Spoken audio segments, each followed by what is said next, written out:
Bom,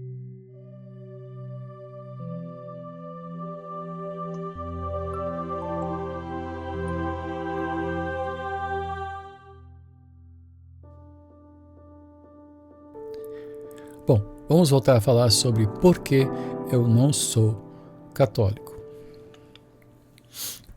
Eu comecei essa minissérie provocado por algumas notícias meio noticiosas, não comprovadas, de que havia um movimento de pessoas voltando, entre aspas, para a Igreja Católica.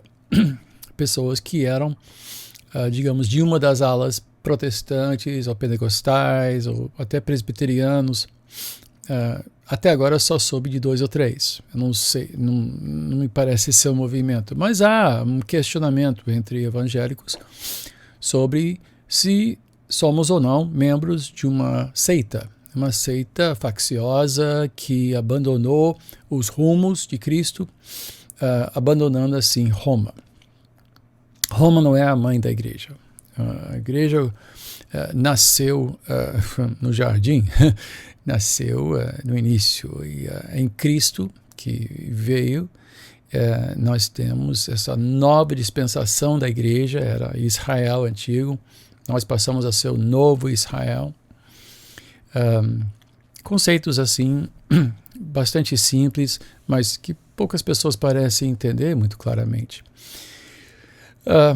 Então, o que aconteceu? A igreja era uma só, embora houvesse pequenas divisões internas, a igreja cresceu e, no início, ela era regida por concílios. Vários bispos se reuniam para decidir questões de heresia, ortodoxia, o concílio de Niceia, o concílio de Constantinopla, esses concílios que fizeram face a heresias levantados por ários ou por outros, modalismo, questões lidando com principalmente a Trindade, a pessoa de Cristo, principalmente a pessoa de Cristo. Levou 200 anos para a igreja realmente conseguir chegar a uma conclusão sobre a pessoa de Cristo, inteiramente Deus, inteiramente homem, não era aparição, não era o homem que virou Deus, né? Enfim. Mas a igreja combateu heresias baseado na sucessão apostólica, ou seja, pessoas que tinham sido discipuladas pelos apóstolos e seus discípulos também, pelas escritas dos apóstolos, ou seja, pelo Novo Testamento, certamente pelo Velho Testamento, que já era a escritura sagrada considerada, foi quando Paulo se referiu às escrituras, em 2 Timóteo 3,16, ele estava falando sobre o Velho Testamento, né?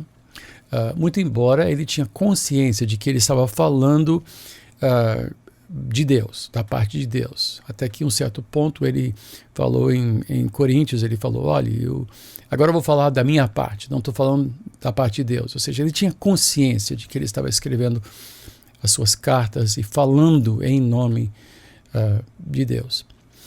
E nós temos nos pais da igreja, Irineu, Tertuliano, Agostinho, nós temos boa teologia. Até hoje nós nos referimos aos capadócios para entender, o próprio Agostinho, que escreveu De Trinitate, sobre a Trindade, ou os capadócios, que eram Basílio, Gregório Nazianzus e Gregório Grande, esses que escreveram também sobre a Trindade. Foi fundamental para entendermos bem. Tertuliano, que surgiu com essa fórmula 3 pessoas, uma só essência. Doutrina cristã se acha desde as escrituras sagradas e também na literatura patrística, solidamente alicerçada, solidamente estabelecida. E ao longo dos séculos isto foi sofrendo acréscimos e mudanças, até que finalmente houve um clamor por reforma. Já a partir dos séculos XII e XIII começou a surgir tremores na igreja. Sabemos que no fim do século XIV já havia esse movimento de volta às origens, de volta às fontes originais, até que Erasmus traduziu a Bíblia novamente em grego. Erasmus que acabou ensinando na Universidade de Paris e teve um impacto sobre várias pessoas, inclusive Lutero e também Calvino. E Lutero, que acabou sendo, digamos, o estopim de uma divisão que já estava sendo ensaiado. John Hus, 100 anos antes, tinha levantado as mesmas questões, só que ele foi queimado à estaca. E a única razão de Lutero não ter sido é porque ele teve a proteção dos príncipes alemães que estavam cansados do domínio de Roma sobre os seus feudos, né, as suas regiões. Então, o movimento protestante não teve como digamos, um impulso inicial de criar uma divisão. Foi de levantar uma discussão. As teses de Lutero pregadas na porta da igreja em Wittembergo foi assim, uma proposta de diálogo. Só que alguém pegou isso, publicou, e tinha sido inventado, né, imprensa móvel, então de repente se popularizou e aí começou a ser um problema, e daí surgiram os prós e contras. O próprio Lutero teve que se esconder. Enquanto ele estava escondido, ele traduziu a Bíblia para o alemão, colocando na mão de pessoas que nunca tinham acesso antes. E essa volta às escrituras, volta à literatura patrística, foi um movimento da reforma protestante, né? Que não teve como intenção se dividir, se separar, né? Foi combatido primeiramente militarmente, né? Roma era uma força militar, o Vaticano tinha um exército próprio, eles também chamaram ajuda de países como a França, a Espanha, que também caíram em campo para tentar abafar esse movimento, mas os príncipes alemães, principalmente, rejeitaram e defenderam Lutero, e aí aconteceu a cisão.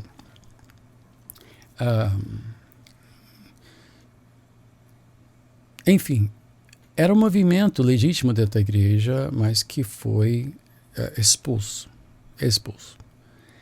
Hoje faço parte da igreja.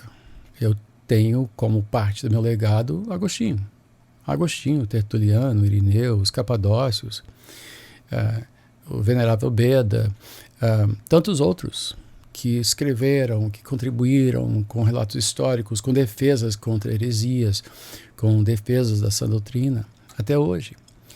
Mas surgiram crenças e dogmas dentro da Igreja Católica que o protestante não consegue abraçar.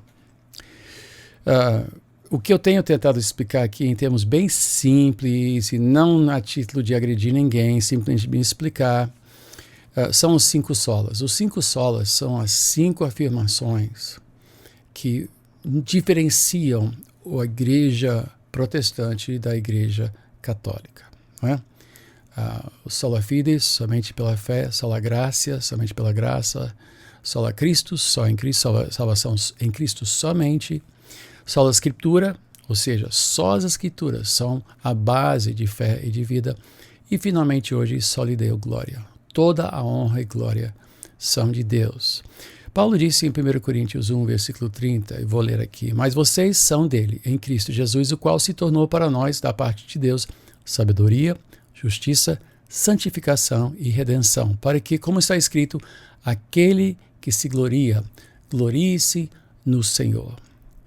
A verdadeira circuncisão, segundo Paulo em Filipenses, é aquela que não deposita fé em si mesmo e que louva a Deus pelo Espírito e se gloria somente em Cristo. Por quê? Porque dele vem tudo, tanto o querer como o realizar. Tanto o início como o fim. Ele que nos conduz, ele que nos salva. Nós não ganhamos virtude. Nós somos pecadores salvos pela graça de Deus somente. E quando chegarmos ao céu, não poderemos dizer: olhe, eu construí esse hospital, olhe, eu visitei esses órfãos, eu fiz isso, eu fiz aquilo.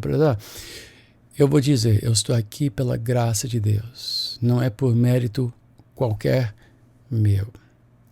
Paulo disse aos Romanos, porque dele, por meio dele e para ele são todas as coisas. A ele seja a glória para sempre. Amém.